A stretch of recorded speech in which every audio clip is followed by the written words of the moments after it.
Hello and well, nope, that's not it. That's not gonna happen. I won't look at you. It's pressure if someone's looking at you. I'm gonna No, just no, no. walk over here until you go. No. I think it's good. I think this is gonna stay in the intro. I think this is the kind of vibe that we're looking for. Chatty, conversational. I'm Brennan Klein. Welcome to the inaugural episode of Alternate Ending Take 2. It's a new sideshow. It's going to premiere on the off weeks when your tried and true familiar AE crew will not entirely be regrouped. So this show is Second Thoughts. So basically, you know how Alternate Ending goes. Every Monday or every other Monday, you're going to get an episode that's a top 5, whatever. This show, we're going to dig deep into those top 5s. We're going to kind of kick the tires on the previous week's episode by digging into one particular movie. So, yes, there will be spoilers in every episode that we do for Second Thoughts. Every week, I'm going to have at least one of the AE crew to chat about something that came up in the previous episode. As you may recall, last week they were talking about top 5 love scenes. And there was a movie that appeared on Rob's list at the number 2 slot, would have appeared on Tim's list if he had thought about it, did not appear on Carrie's list, because Carrie had never seen it. That movie is 2005's Brokeback Mountain, and I have Carrie here to talk about it. She has just sat down with Brokeback Mountain yesterday morning, cried for the previous 24 hours. We're ready to talk about it. Hi, Carrie. Welcome to the show. Hello. It's very nice to be here with somebody who I know to be a very solid podcast host. I don't see that all the time around here. Oh, thank you. No, you just have to look in a mirror, and then you'll see it all the time. Oh, gosh. See, this is going to be fun. I'm going to like this. Oh, it is going to be fun. It's because I was thinking about it. I don't think at any point in our lives you and I have had a conversation solo together without Rob or Tim around. So I'm feeling very free right now. I know. The confines of their serious, attitudes towards movies. We can really unleash our personalities here on the show to talk about Brokeback Mountain, which Rob's been talking about that movie for years. So it showed up on his Love Scenes episode, but I've seen it show up on so many other episodes when I think just like top 5, maybe even like love stories or something like that, or romantic movies or something like that. It's always at the top. So it's a bit of a miss having not seen it. Oh yeah. And even though it wasn't on Tim's list, it was his number 3 film of 2005. And when he listed his top movies of the decade, it was his number 51. Ooh. So, I guess it's time to find out. Is this fully alternate ending approved? Did you like Brokeback Mountain? I did. So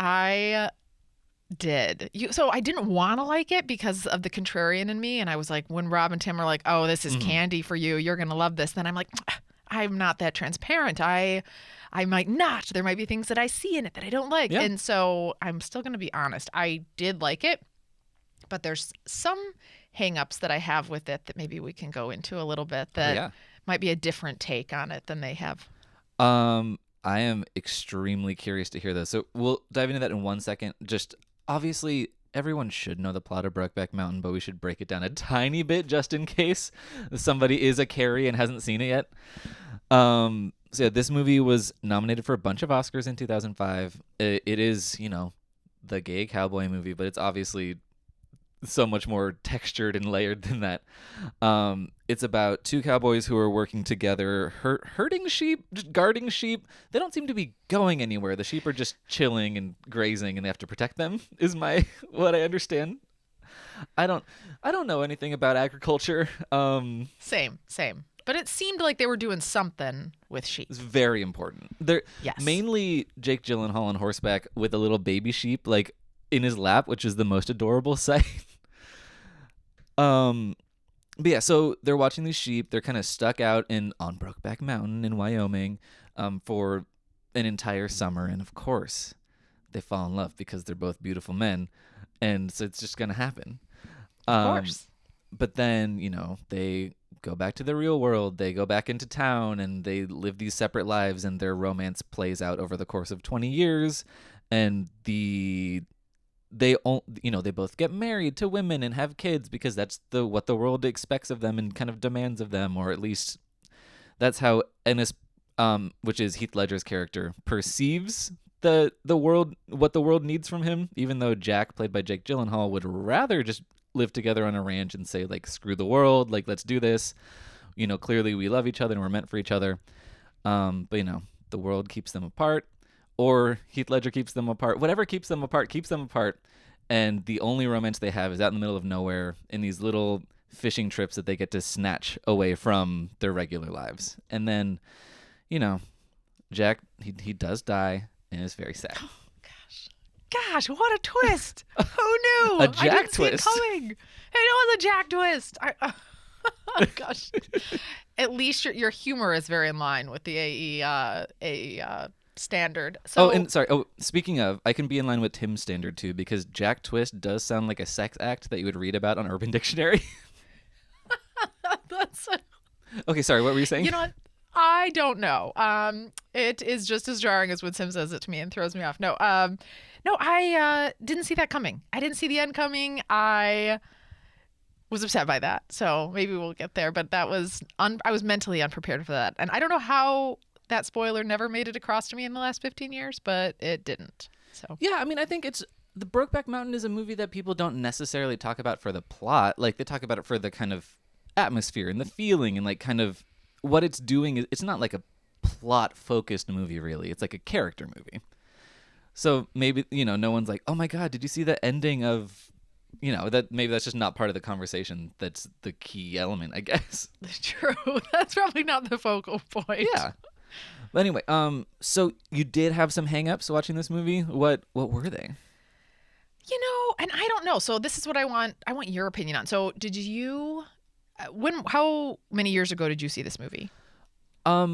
I saw it a lot later than I should have as a gay. I probably saw it for the first time 6 years ago. Okay. So 2005, this is made. So I think part of my hangups with it were, like, had I seen this in 2005, I'm sure this would have been a 5-star movie for me. I would have seen this. Okay. I would have been in love with both of them. I would have been in love with their characters. There was the distraction of time in the element of, like, I was just mourning how amazing Heath Ledger is. And I was like, why is he dead in real life? Like, oh, that's sad. And knowing where Michelle Williams is now in her life, like, I was sort of, like, that was a bit of a distraction for me. And then another thing I kind of want to get into is without having read anything about it, I was a little not on board with the music. It felt a little really like elevator music, soap opera, like cheesy. And I was like, I was hoping for something that was more emotionally tugging, like maybe some cello, maybe a little strings. And so that was distracting. And then I was like, it won a bunch of awards for its music. It did win the Oscar for Best Original Score. I see that now. But I mean, I think maybe what you're hearing is that it is kind of going for a much more overt kind of Western idea, and less of a romantic score. So I think it was trying to do the juxtaposition of this kind of, like, masculine energy of, like, this type of genre and some of the cliches of that genre, rather than being like a lush, dreamy score. And look, frankly, I don't necessarily agree with you about the score, but the score also doesn't move me, really. Like, I enjoy listening to it, but it doesn't, push me further into the story. So, like, I get what you're saying for sure. Yeah, I think that for me, the score can almost make or break a movie unknowingly, because usually it's the rise and fall of it that is the emotional turn for me. Like, it pulls me in for the emotional beats. And so that part of it, I mean, I still was crying, for sure, but I just wondered how different it would have been maybe if I was more drawn in by the music of it. So maybe that's one hang up. And then what are your thoughts on the visuals here? Because I think it probably won some awards for that too. And it seemed a little like, at one point I was like, is this a fake background? Is this real? Like, I don't know. It seemed, the background seemed a little cheesy. Okay. They are real Wyoming backgrounds. Are you saying it seemed like too perfect and beautiful, or it seemed like composited in or something? Yeah, it seemed composited in. Like, I was like, is this real or is this a fake background? Like, I don't know. I didn't know. I assumed that it was, but however the lighting or whatever was captured in it, I don't know. Maybe it was too pristine. Maybe I needed it to be a little bit more rustic, which, again, I wonder if that's something that would have been captured differently if it was 15 years later? I don't know. I don't know. That's a really interesting question, because that's certainly not something that bothered me about the movie, because the vistas in it, they are really pretty. I mean, I think maybe it's interesting because a lot of this movie is about the wildness of nature in the way that, like, by going out of society, they can embrace their true selves and kind of like exist out in this wild, untended universe. And maybe the like sheer perfection of that universe doesn't necessarily serve the kind of ruggedness of the story that they're telling. Yeah, that's true. Maybe that's what it is. Maybe, yeah, because I totally get it. Because like there is a lot of stuff in this movie about the act of love being violent. It's the stuff of like, especially with Heath Ledger's character, because he's very inward and reticent, and he's not a talker. And he's this very like macho masculine guy who kind of resists his urges to make out with Jake Gyllenhaal. And he needs to be like literally physically like wrestled to the ground to embrace what he's feeling and to acknowledge that. And I think maybe that kind of link between love and violence and masculinity and whatnot maybe could have been served by a more rugged landscape and less like Norman Lear picturesque kind of beautiful vistas. Right. But I don't know. There's obviously the opposite argument could also be made, but I feel like maybe the things that you're talking about just aren't connecting with the characters as much as it should be. Yeah. I think that's what it is a little bit. Like, and so there was a longer lag before I got connected to their love story, maybe even because of that. And you brought up a really interesting thing, which is this sort of like, I was a little bit unprepared, I think, for the how they were demonstrating their feelings. Like, I was like, why are you like hitting each other in the faces? Like, and then I was like, maybe this is common. Like, maybe this is a thing. But I figured I would ask you to clarify. Like, is this a common practice to sort of roughhouse? I mean, obviously there's people in the BDSM community where it's like that is a thing. Yeah. That's not what this is. This is not a BDSM relationship. This is about just the pure kind of like pent up, unexpressed desire manifesting in a way that is harmful, which is literally what the movie's about. Like, Ennis cannot express his love or his desire in a way that will in any way make him or Jack happy. And part of that is in the violence.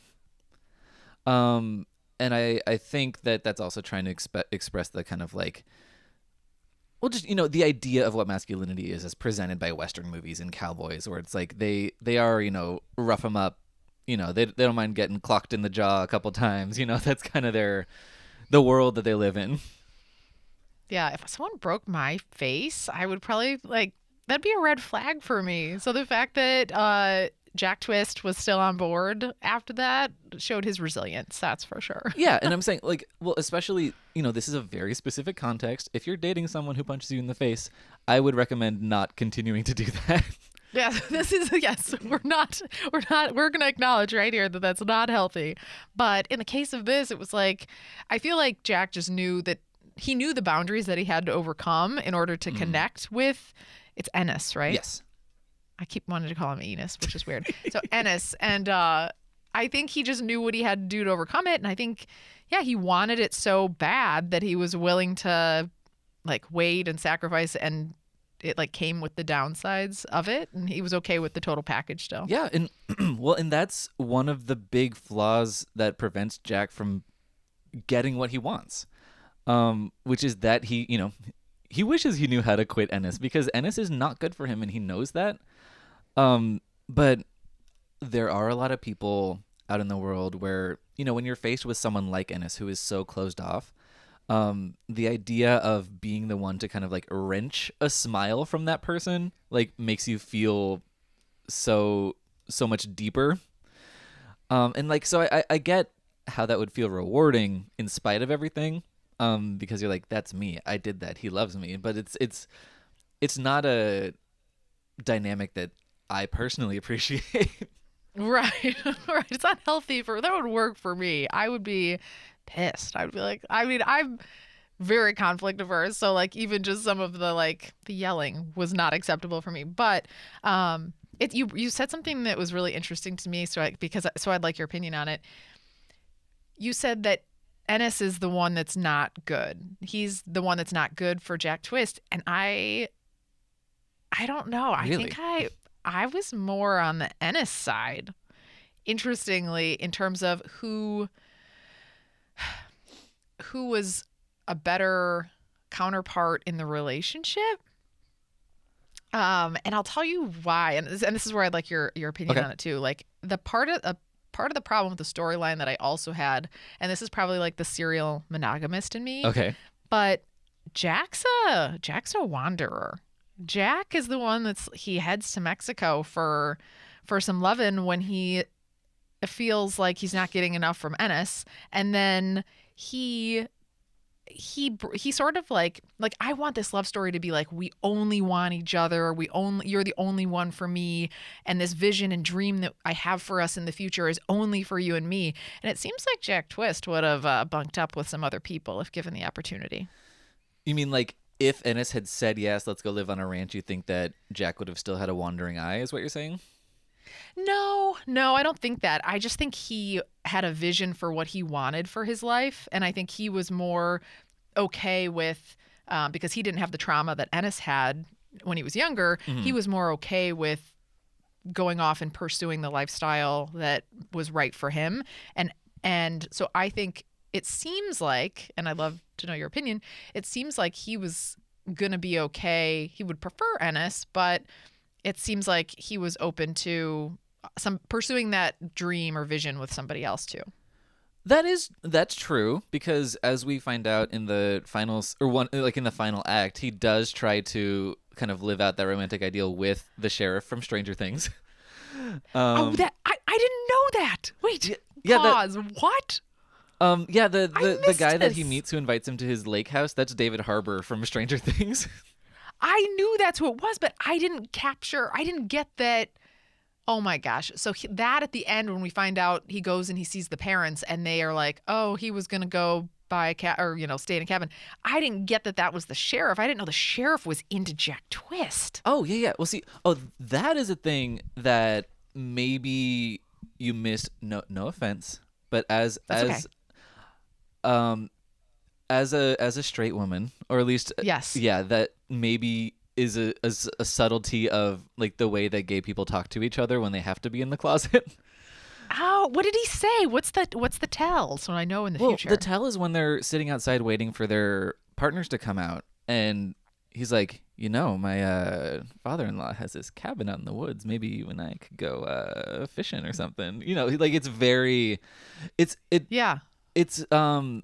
it's mainly in the eye contact that they're making. Okay. There is a concept called cruising, which is, well, I mean, it's when gay men are looking for illicit sex, like out in a park or at a bar or whatever. But it's a very silent eye contact based interaction, where it's just like, I don't know. It's just a very intense look, and gay men can read that like a map, where it's like, oh, we're gonna go for it.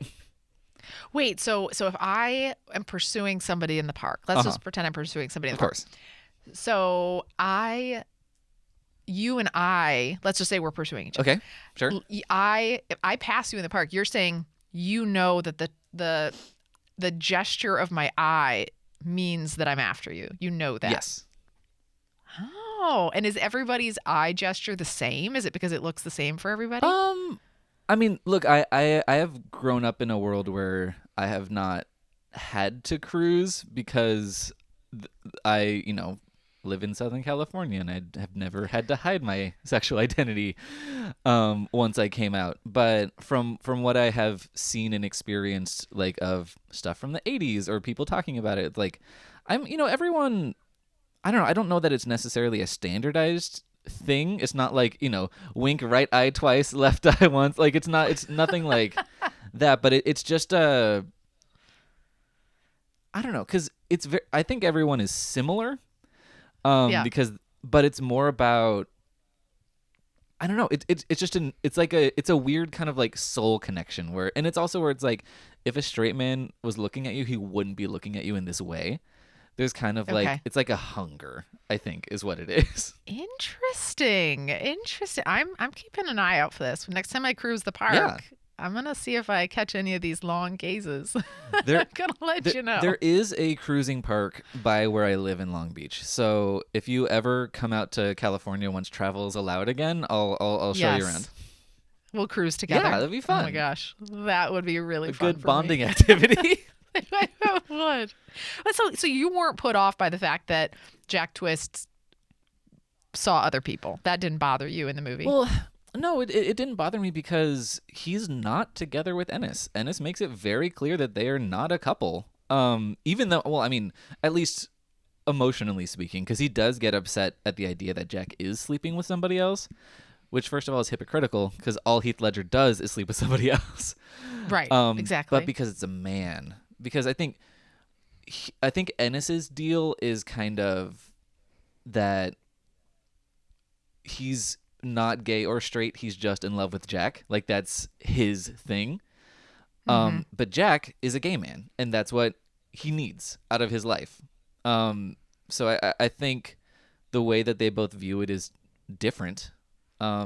Because Ennis only wants Jack, and he might expect that Jack performs the same way, where it's like, you're in the sham marriage and we're secretly together up in the mountains.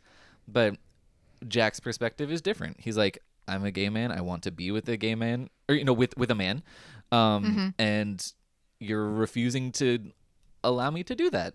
And yeah. they don't have a conversation about like, are we together? Is this monogamous or whatever? Because Ennis can't admit that they're in something that he doesn't want to think about. So Yeah. I think That's an interesting perspective. they're both making poor decisions, I think. But I get more frustrated by the Ennis character because I prefer people who are more like less closed off, like more open-hearted and willing to talk about their emotions, and that's a really frustrating thing to me. But they both make mistakes and do things that they shouldn't for the preservation of this relationship. Yeah. No, I completely agree. Did you relate more to Ennis then, or did you relate? Or who did you relate to in the movie? It doesn't have to be one of the main people. I don't know. Yeah, I think I probably, I mean, being who I am, I probably related with Alma quite a bit, Oh, Michelle Williams's character, because I tried to put myself in her shoes of like, if that happened to me, what would I do, kind of thing. So there's a point in the movie where Ennis is leaving for a camping trip with his buddy, and she's seeing him off, and she looks out, and a very, very, very intense makeout scene has just happened in the alleyway, and she sees the whole thing, so she knows. And I'm trying to think about her character and how she doesn't address it, she doesn't say it, and I don't know if that's something that I don't know if I would have handled it that way. Okay, but that's a kind of an impulse you would understand, at least, where it's like, or well, because like you said, you are conflict averse. She's probably like an extreme of that, but like, can you understand like where she's coming from at least? I think that probably like this is where it started to turn for me. So I was like, I mean, I was into it, and then it's like once you started to layer in these complexities with kids and wives and families and stuff like that, I was just like, oh, now this is turning into a stomachache movie. Oh, but I mean, it's a good stomachache. okay. But I felt for her character because I think it's oh shit, like she has this realization like, oh man, like great, but now your whole life is wrapped up, like her financial well-being is wrapped up, her kids' lives are wrapped up in all of this. And so it was probably easier, especially at that time, because you figure this is the 60s. At that time it was probably easier just to try and turn an eye to it, but then it felt like over time she just couldn't, like she lived with it, and as the lies continued and she knew there were lies, I think she just no longer could deal with it anymore. No, that's totally fair. And yeah, I mean, and I think it's interesting because this movie doesn't paint Alma as like a one-note villain, like shrill wife that needs to be abandoned or whatever. Like, they show her pain in that. And could you imagine, like, I think that kiss in the alleyway, like when they have seen each other for the first time in 4 years, is one of the most like intense, passionate kisses in cinema history. And imagine, like, it's a deeply romantic moment, and imagine seeing that happen and being like, this is my partner, this is someone who's not me, and this is devastating, but also it's like, this is such a pure thing that I'm witnessing. That's a weird conflict of emotions, I can imagine. Yeah, she probably was like, wait, this isn't, like, she probably even recognized at the time, like, this is love. Yeah. Like, she was like, this isn't just somebody you're meeting for the first time. This is somebody that you've obviously felt something really deeply for a long time to create that intense of an experience. So, yeah, that was one of my favorite, two-sided scene, but I was just like, man, that's one of the best portrayed, like, pent up love scenes in a movie that I've probably ever seen. Oh yeah, no, I totally agree. That scene is very powerful. But yeah, okay. So what else do we? While we're talking about it, one of the other scenes that really, like, I was watching it like as a younger man. The part where Ennis spits into his hand to use it as lube. That was really something, huh? That was a lot.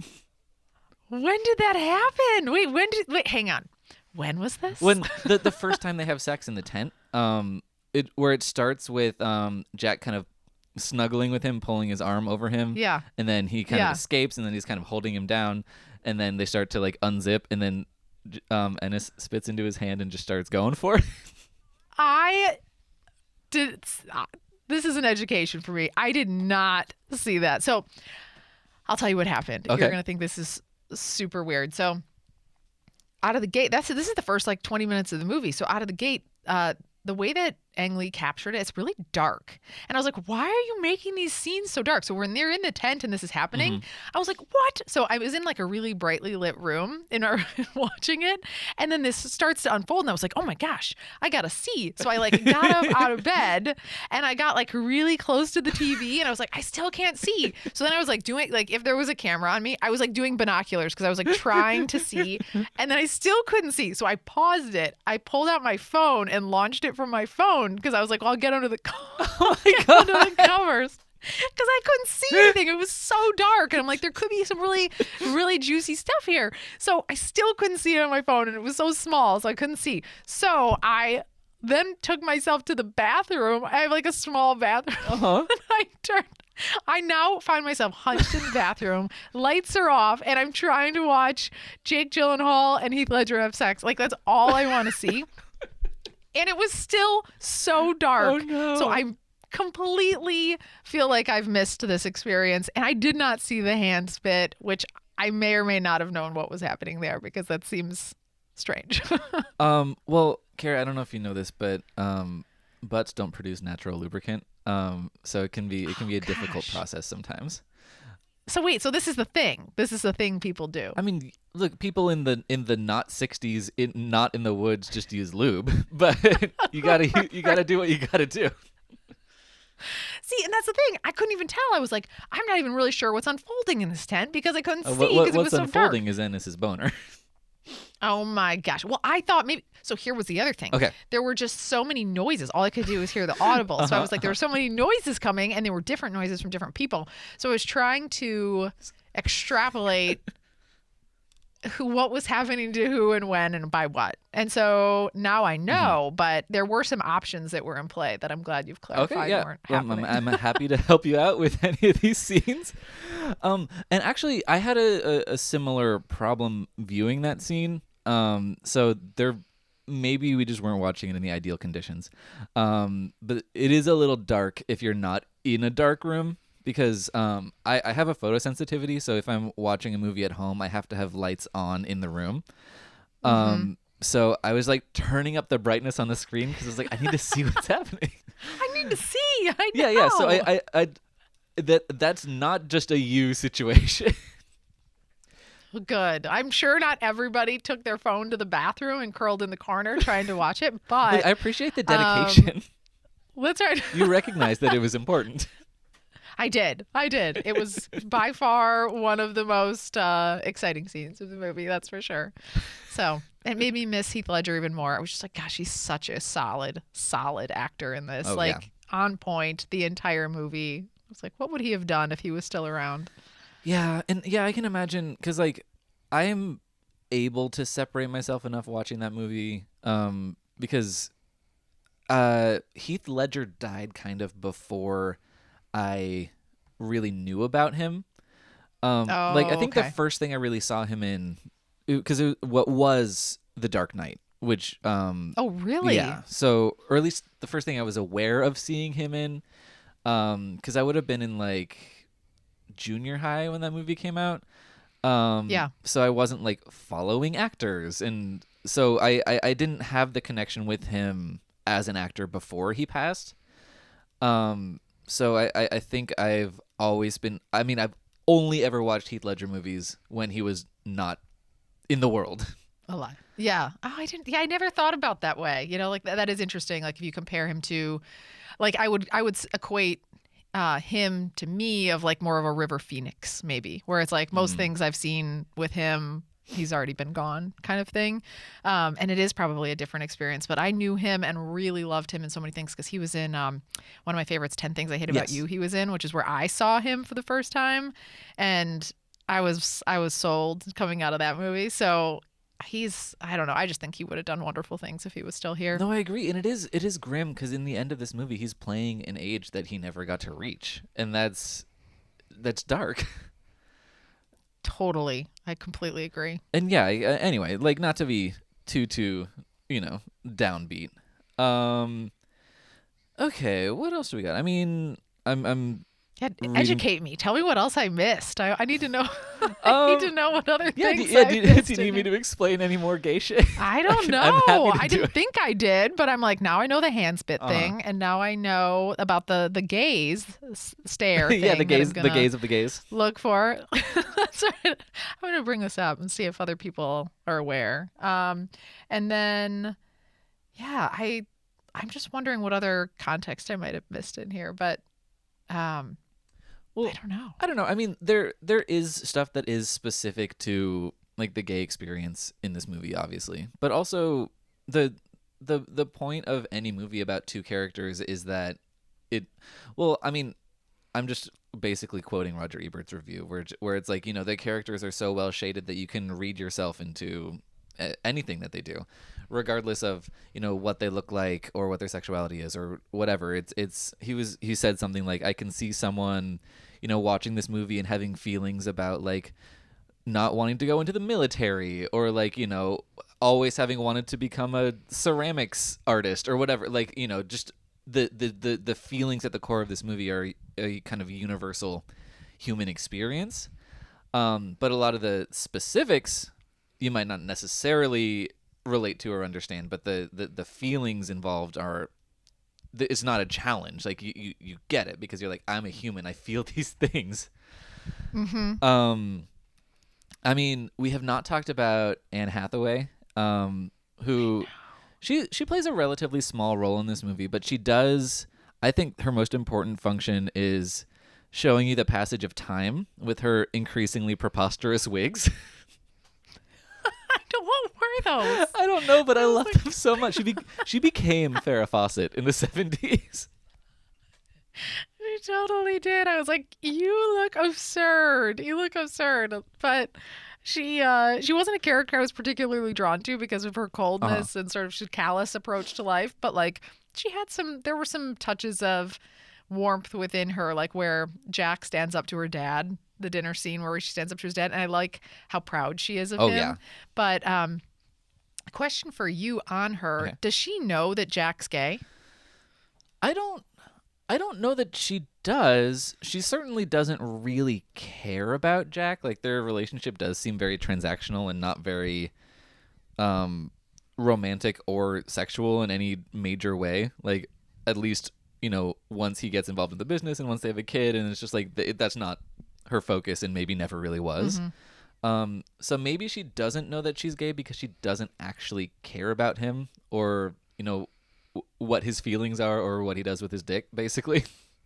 Yeah. Well, that's what I wondered because at the end, so there's an end scene where she gets on the phone with Enos to tell him, and what did I call him? Enos? Yeah.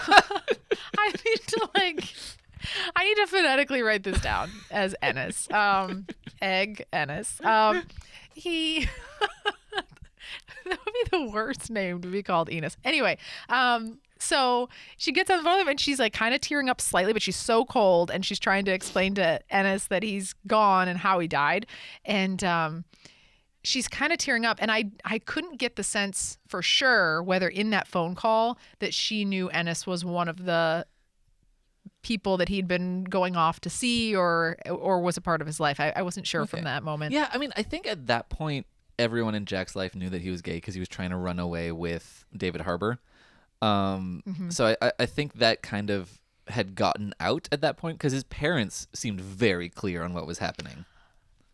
That's what I was going to ask you next. I'm like, I need to clear like a list of who knew, because the way that everybody handled and approached it was so different. And so I was like, do they know? Do they not know? So you think his parents knew? Well, I mean, they knew in the way that like repressed conservative people know that their children are gay, which is that they have all the evidence and they're doing everything they can to ignore it until it's unignorable. Where it's like, it's basically, it is straight until proven otherwise, where it's like, Right. unless you see your kid like making out with a dude or having gay porn or that kid tells you that they're gay, sometimes even afterwards you're like, no, they're straight. It's a kind of a willful ignorance. I can't. Okay. I get that with his parents then, because his dad seemed pissed, and then his mom seemed like better. She seemed more like there was a mutual understanding and a respect, and come back and see me. Like, I want to hold on to this connection to somebody that I know Jack probably cared about. Yeah, with her, I think. Like I think probably both of his parents are unwilling to acknowledge to themselves that their son was gay. But his mom definitely understands that he and Ennis loved each other, like on a deep level, and that's why she gives him the blood shirt.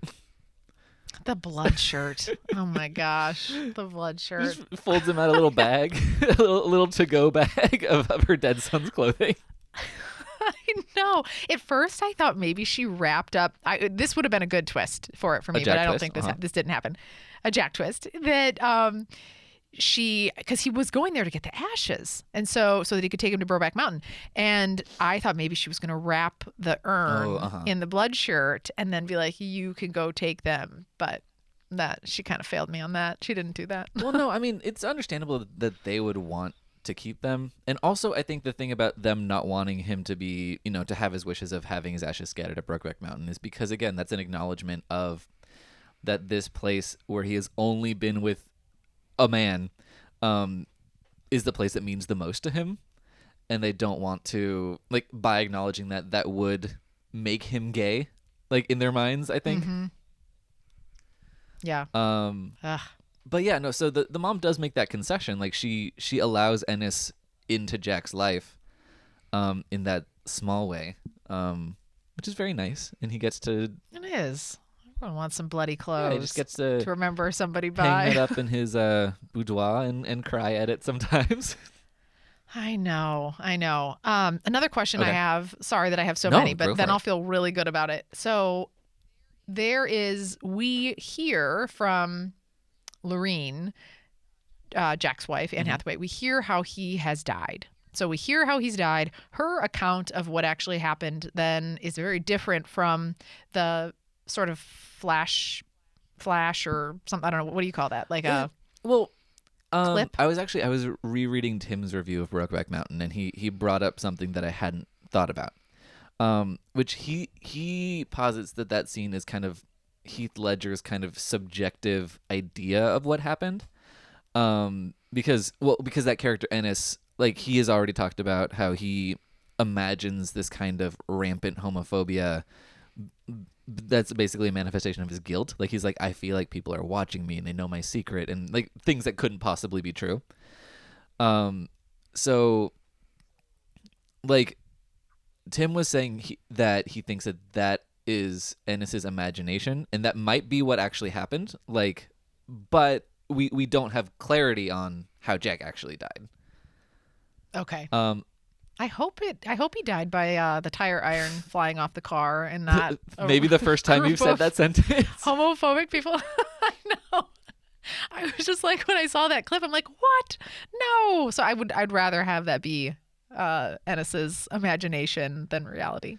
But yeah, I don't know. I agree, but I kind of think Ennis is right on that one, because everyone is talking about how he was going to be like taking Stranger Things sheriff away from his wife on a Ferris.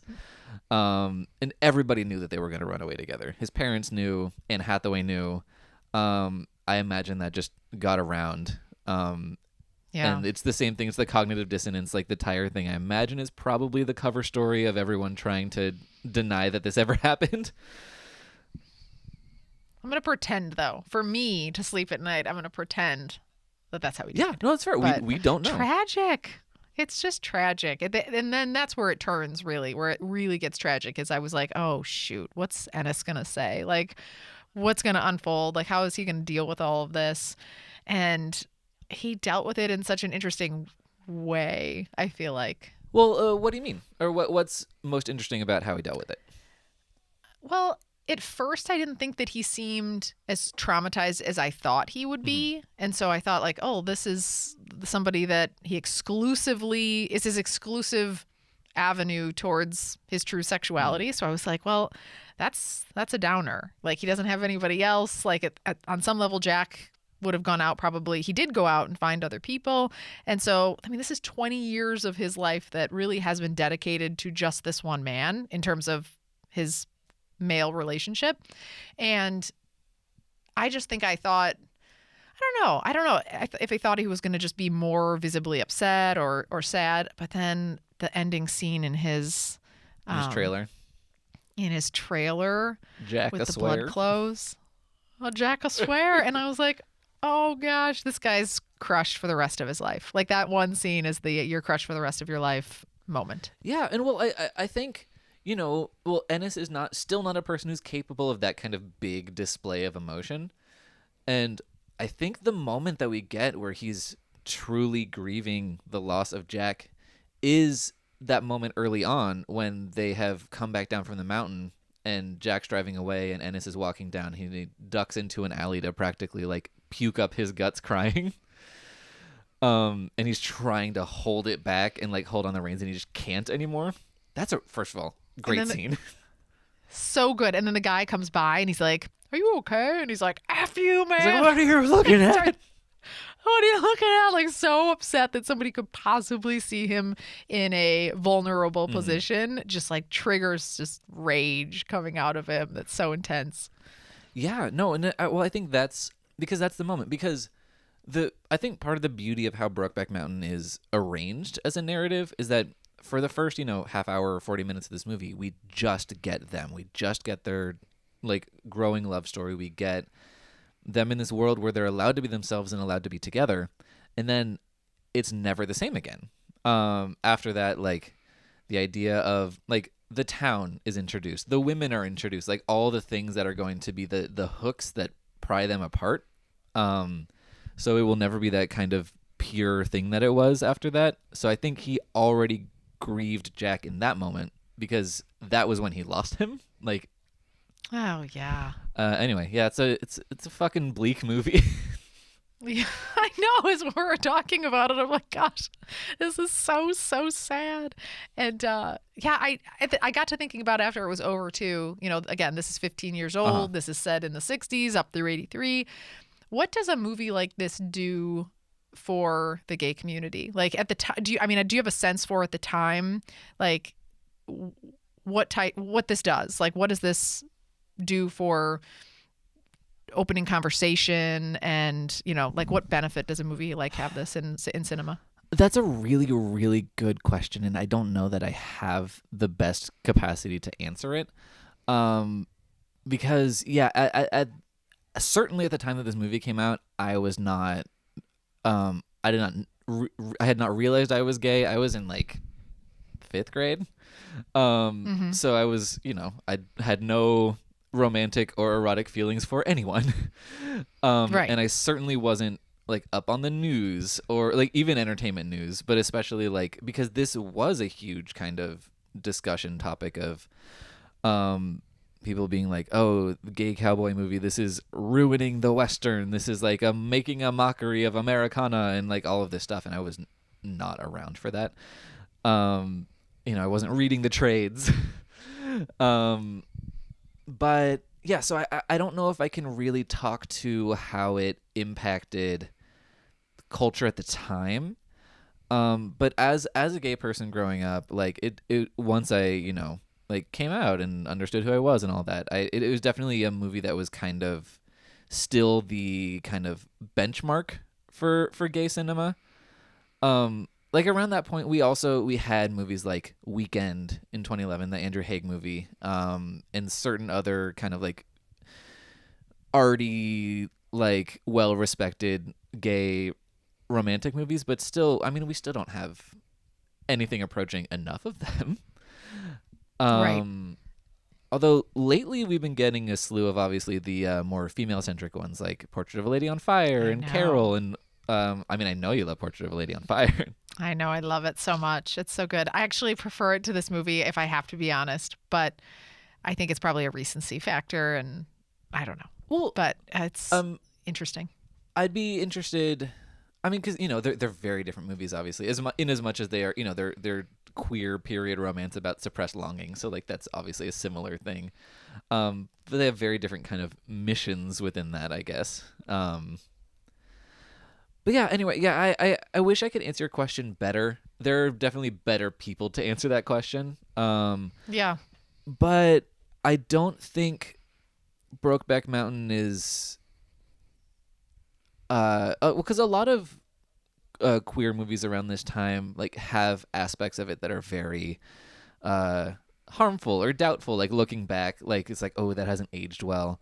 I think the thing about Brokeback Mountain is that it is another movie. Okay. Okay, two things. Obviously both Heath Ledger and Jake Gyllenhaal are straight actors. And so that's something that would have been way more of a conversation if this movie had been made now. Because yeah, that's a complicated conversation I don't really want to dive into because I know what you mean yeah, though. but yeah, I think in a perfect world, gay people could play straight people and straight people could play gay people. And obviously this is a much deeper conversation in who is playing trans roles, like in the queer umbrella. But the issue is that queer, trans, gay actors like aren't getting the work. And they're not being asked to play roles that aren't queer. And then if only straight people are playing queer roles, there's no space for them, and that's the issue. Yep. But like if there was a world where everyone could, perform everything because they're actors and they're acting, then it wouldn't be a conversation. But Yeah. that's not the No, world we live in. I totally agree. Yeah. So obviously, like that's something that is kind of a sticking point that I think people might look back on and be like, "Oh, I wish that it hadn't been that way." Although I will say, they're two great performances. Like personally, I'm like I think they embodied those roles perfectly, and I'm happy that they So did it that well. way. Um, and then also just the thing of like so much of gay cinema, or at least cinema made by straight people about gay people, is about how miserable it is to be gay. I mean, I'm happy that this one isn't about AIDS, which most super sad gay movies are about. Oh my Um, gosh, Philadelphia, like come on. yeah, So I mean it's like so sad and you're like this it's yeah, no, I'm on board with that yeah, and too. I mean, obviously, this time period was a time period before AIDS, anyway. So it literally couldn't be about AIDS. But yeah, I don't know. I think this movie is just like it's a propulsive human drama, and I think it's really effective, and I still find it like really powerful, and it is just a genuinely great gay love story, and I think that's a totally awesome thing for it to be. And like you said, though, I agree. I think it stands the test of time. I think you can pick up this movie while like there's little nitpicks here and there about things. Maybe it absolutely is a movie that you could pick up and watch today and you could love it. And frankly, it made me a little bit mad as I was watching it because I hadn't seen it. It's interesting also to think about the perspective. What I did know about this movie is that it became fodder for so many jokes afterwards. Yeah. Like you were in 5th grade, so you didn't hear it, but I saw the SNL skits and the, late night TV like jokes, and it always became like easy target for them to be like, oh, a clip of 2 men, shirtless in a cowboy Brokeback Mountain joke, cue sappy music and whatever. And now I don't know, that gives me, not that I never thought that was funny at the time, but it also, that kind of reaction to it is not something that would hold up at all today, which I think is a good thing for how we're all evolving on our respect. Yeah.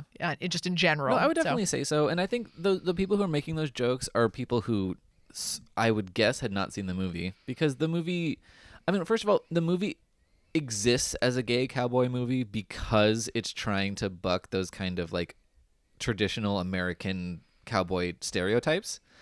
And it's also trying to buck like a lot of stereotypes about what it means to be a gay person.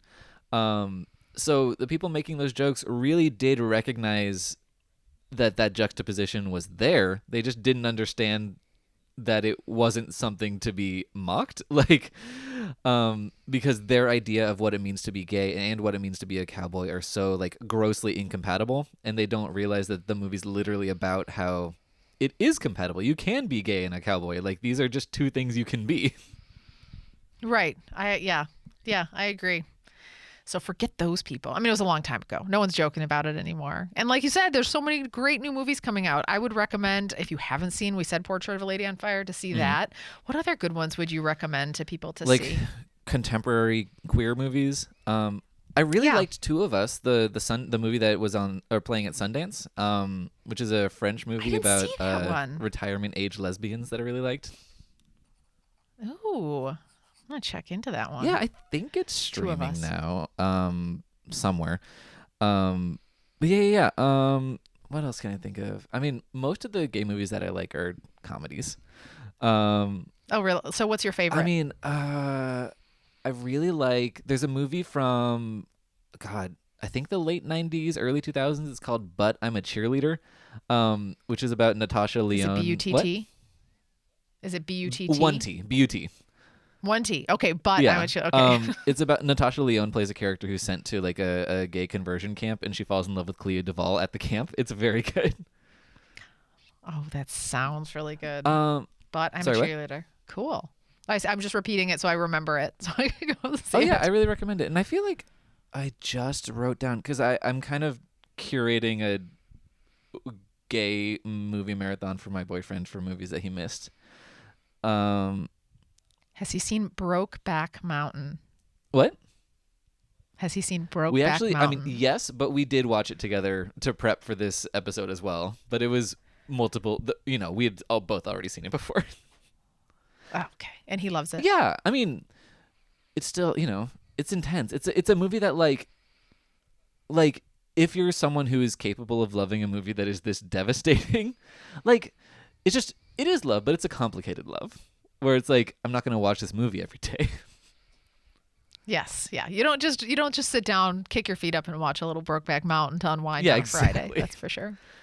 Anyway, I think we have talked enough. That, like I was telling you, I shoot for 30 minutes and usually end up at 45, and now we're at 55 because, So sorry. Cut me out. Cut all the weird things I said out. This is great. Brokeback Mountain is a movie that deserves that kind of conversation, and this is our first episode, so, everyone gets to exult in it existing. So, super special bonus hour-long premiere, That's right. Well, thank you so much for walking it through with me and not making me feel embarrassed about all the things I didn't know. And I'm going to go share this all with all of my friends about the hand spit and cruising. Also, I've taken notes and I'm going to share this with everybody I know. So thanks for educating we'll me. have to have a follow-up episode, see about how those conversations go.